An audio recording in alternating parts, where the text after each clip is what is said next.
I want to encourage you with a little tool. As Pastor Rick gave you that encouragement to be a hope dispenser, we have something actually at our tables right outside that I want to encourage you to pick up. And it's these little cards that say Hope is Rising.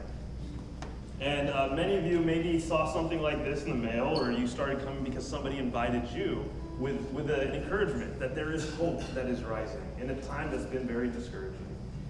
And I want to, even if you take 7, and you just make the simple prayer, God, show me somebody who needs hope today that I can give it to.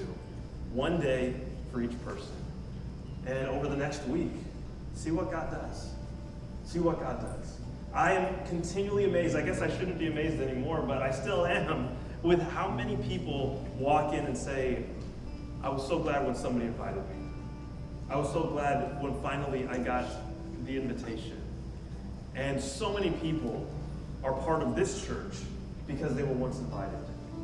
So I hope that you can be, as Pastor Rick says, the hope dispenser this week, to give somebody in this season the hope that they've been looking for and needing. And I want to also encourage you. Some of you are maybe like me. It's hard when we're going through pain to maybe share about the pain that we're going through. It can be difficult, and I think back to some of the most difficult, painful times in my life. I hated going to people and seeing their compassion for me because it just made me feel like I was bringing them down.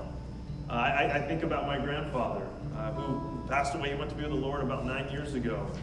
And he was a big guy. He used to be a boxer. He was in the military. He was a tough, strong guy. Anybody who knew him knew how strong he was. Even in his 70s, his 80s, when I'd shake his hand, he'd still try and squeeze it and show me how strong he was. And I remember at some of the most difficult times of my life, I would go to him, and I almost didn't want to because I could look in his eyes and he would say, "Son, how are you?" And I could see the depth of his compassion and his love, and it just made me feel bad. But I realized something, and he taught me something so valuable, that we need each other.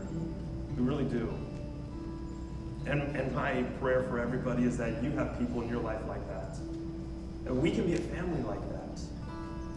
And we actually do something next week. If you haven't become a member of this church, you're missing out on something really special. It's not something like you get a special card or something like that that makes it a big deal.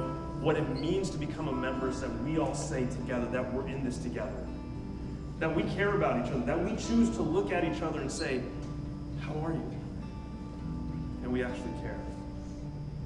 And so if you've never gone through that, we have what we call a Class 101. It's about who we are as a church. It's what it means to be in a church family together. It's about what God says about purpose in your life. What better time than as we go into Christmas, get ready for a new year in 2022 than this next week. So if you're interested, actually we can all take out these connection cards right now. Go ahead and look in your program. If you're interested in Class 101, what it means to be a member, you can just check that box. We'll get that information to you. We're going to have that next week. If you have prayer requests, if you're a first-time visitor, if you made a decision to follow Jesus, wherever you're at, whatever step of faith you're taking, we want to do this together and be with you. And in just a moment, we're going to have these baskets come around. Whatever you want to write down. When I see these prayer requests, I'm praying for you. I'm praying for you every week. So write it down and know that you are loved and you're cared for.